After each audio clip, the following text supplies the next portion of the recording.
ሙስሊም ነው የኔ የዝች ዓለም የጀነት ስሜ አላህን ከጄ አይበላሽም ሁለት ዓለሜ። እቺ ቀጣዩዋ የዘመድኩን ሁለተኛዋ ፓርት ቪዲዮ ናት። ዘመድኩን እንደምን አደርክ ስትባል ስሜ ዘመድኩን ነው ወደ ሱቅ እሄዳለሁ አትበል። እሷ የምታወራው ስለ ሰፊ ግንዛቤ ስለ ሰፊ እውቀት እና የማገናዘብ ብቃቷን የገለጸችበትን ማብራሪያ ነው እየሰጠችህ ያለችው። አንተ እዚህ ጋር ሰፈር ላይ አነስታይና ተባዕታይ ጾታ ከሰው ውጭ ያሉ ፍጥረታት ሁሉ ሊኗኗሩበት በሚችሉት ጉዳይ ላይ ፎከስ ታደርጋለህ። እሷ ግን በዘላለም ሕይወት ጉዳይ ነው ትኩረት አድርጋ እያስተማረችህ ያለችው። ከአንቺ ጋር ኖሬ አንቺን አግብቼ ከአንቺ ጋር ልሞት ምናምን ትላለህ። በልጅነት ዕቃ አልተጫወትክም እንዴ? ባልና ሚስት አልተጫወትክም? ሕፃናት እንኳን ያደርጉታል እኮ ይሄን ጨዋታውን ማለት ነው። የጋብቻ ጉዳይ አይደለም ነገሩ፣ የጋብቻ ጉዳይ አይደለም። ፈጣሪ ማን ነው ነው እንዴ? እዚህ ጋር 12 ቁጥር ሚስማር እግርህን እየሰቀሰቀህ ያችን እሾህ አንሱልኝ ትላለህ እንዴ? አንተ እኮ እያመለክ ያለኸው እሷ በማስረጃ አሰካክታ አምጥታ እያስተማረች ስላለው ስለ ኢየሱስ ክርስቶስ ነቢይነት እያስተማረችህ ነው። አንተ ግን እያመለከው ነው፣ ፈጣሪ እያልከው ነው፣ ባልፈጠረ ጌታ እያልከው ነው፣ ጌታ ባልሆነ አምላክ እያልከው ነው። ባልተመለከ ማንነቱ አንተ በድፍን አስተሳሰብ እዛ ውስጥ ተዘፍቀህ እየኖርክ ነው ያለው እና ውጣ እያለችህ ነው። ውሰደው ትላለህ። ሀቅ ወሰዳት እሷ፣ ለሀቅ ራሷን ሰጠች። ሁሉም ፈትኑ መልካሙን ያዙ ይላል እኮ መጽሐፍ። ተሰሎንቄ መጽሐፍን አላነበብክ? አንብበው። እውነት አርነት ያወጣችኋል ይላል የሚልኪያስ መጽሐፍ። አላነበብክም? ብሎ ኪዳን ላይ አንብበው። እውነት የሚገኘው ከማንበብ ነው። እምነት ደግሞ ከፈጣሪ ስጦታ ነው የሚገኝ።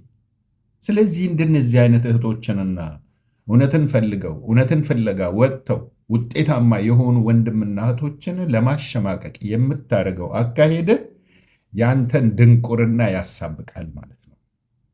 ስለዚህ ከቻልክ ልትከተላቸው ነው የሚገባ። እንዱ እነዚህ ሰዎች ምን አይተው ነው የሄዱት? ዝም ብሎ እንደ እንስሳ እንደ ከብት እንደሄዱ አትቁጠር። እነዚህ ሰዎች ቢያንስ ባይችሉ እንዳንተ አይነቶች ሰዎችን ብዙዎችን ሰብስበው ማስተማር ይችላሉ። ወንዶቻቸውም ሴቶቻቸው። ሁልጊዜ አንተ የምታወራው ስለ በቀል፣ ስለ ጥላቻ፣ ስለ ቅናቻ ነው የምታወራው። ነቀልክ እንዴ? ነቀልክ? ጨለልክ እንዴ? ደግሞ ምን አገባህ አንተ? ስለሚሰልሙ ሰዎች የሚያገባህ ነገር አለ? አይመለከትህም፣ አያገባህም። አንተ ሰው የፈለገውን እምነት የመያዝ መብቱ የተጠበቀ ነው። ፈጣሪ ነው እኮ መብት የዘረጋው። ፈመን ሻአ ፈልዩእምን ወመን ሻአ ፈልየክፉር ይላል ቁርአናችን ውስጥ። የፈለገ ይመን፣ የፈለገ ይካድ። እንዳንተ መካደን የፈለገ መካድ ይችላል። እንደ እህታችን ደግሞ እንደ ጎበዟ እንደ ድንቋ እህታችን ቅድም ድምጿን እንደሰማት አይነት እህታችን ደግሞ የፈለገ ሲመጣ እምነትን መቀበል ይችላል። መብቱ ነው። በእምነት ማስገደድ የለም። በእምነት የሳይኮሎጂ ተጽዕኖ መዝራት የለም። በእምነት ማሸማቀቅ የለም። አንተ ለዚህ ደግሞ ብቁም አይደለም ሲጀመር። አንድ ቀን እንኳን መጽሐፋችን በብሉይ ኪዳን በሐዲስ ኪዳን ይሄን ይላል፣ በአበው መጽሐፍት እንኳን ይሄን ይላል ብለህ ስታስተምር ሰምቼ አላቅም። በፍጹም ሰምቼ አላቅም። ሁሌ የምታወራው እንደ እድርተኛ ጥሩምባ ነፊ፣ ጥሩምባ ስትነፋ ነው ማየ።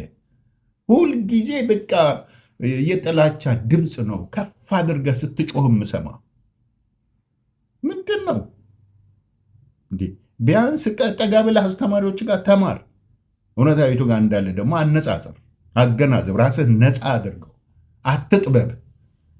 በጠባብ አስተሳሰብ አትታሰር። በሰዎች ሳንባ አትተንፍስ። ሰውነትህን ቦታ ስጠው። ለሰውነት ክብር ቦታ ስጥ። ፈጣሪ አክብሮሃል፣ አስተዋይ አድርጎሃል፣ አስተንታኝ አድርጎሃል። አስተንትን፣ አስተውል። ከእናቱ ማህፀን ተወልዶ የወጣውን ኢየሱስን በነቢይነቱ ነው ልታውቀው የሚገባህ እንጂ ጌትነት፣ አምላክነት፣ ፈጣሪነት ሳይኖረው አለው ብለህ ከሄድክ ዝም ብለህ ተነድተህን የተጓዝክ ማለት ነው። ማንነትህን አታሃል። እዚህ ቦታ ላይ እዚህ ጋር እኔ አንቺን አልብቼ እንደዚህ እንዴ? መጽሐፈ ሲራክን አታነብም እንደ? ሄደህ አንብብ። ያንተው መጽሐፍ ነው። በምዕራፍ 42 ቁጥር 14 ላይ ባሏንና ውሽሟን የምታቃና ሴት እፍረት ናት ይላል። ይህ ማለት ባልና ውሽማ እንዳላት የተረጋገጠ ነው ማለት ነው። እናስ ምን ማድረግ የለባት? ማቃናት የለባት። እርስ በርስ ተቃንተው እርስ በርስ አንዱ በአንዱ ቀንቶ እስከ መገዳደል እስከ መጠፋፋት ድረስ ሊደርሱ ይችላሉ። ስለዚህ ሴቷ ልታቃና አይገባትም ነው። ገብቷል? እናስ ግን ምን አላት ሴትየዋ? ባሎችም አሏት ውሽሞችም አሏት። በቁጥር አልተገደበም። የቱ ጋር ነው? አንተ ጋር። እኔ በኦርቶዶክስ እኔ በክርስትና እኔ ፒፒፕ ትላለህ። እንዲህ አይነት ጥሩምባ አትንፋ። ለዚህ አይነት ጥሩምባ እኛ ሰፈር አይነፋም፣ ክልክል ነው። ጥሩ ድምፅ ነው ሙስሊሞች ከሚወጣው። የቀድሞ እህት ለጠየቃት ጠያቂ ወገን በአግባቡ በስርዓቱ ምላሽ በሰጠችው መልኩ ነው። እንዲህ አይነት ድምፆች ናቸው እኛ ጋር የሚስተናገዱት። እና አንተ ባልሆነ አይነት አካሄድ እየሄድክ ነው። ትንሽ ቆም ብትል ጥሩ ነው ለአንተ። እኔ ምክር ነው የምሰጥ። ሙስሊም ነው የኔ የዝች ዓለም የጀነት ስሜ አላህን ከጄ አይበላሽን ሁለት ዓለሜ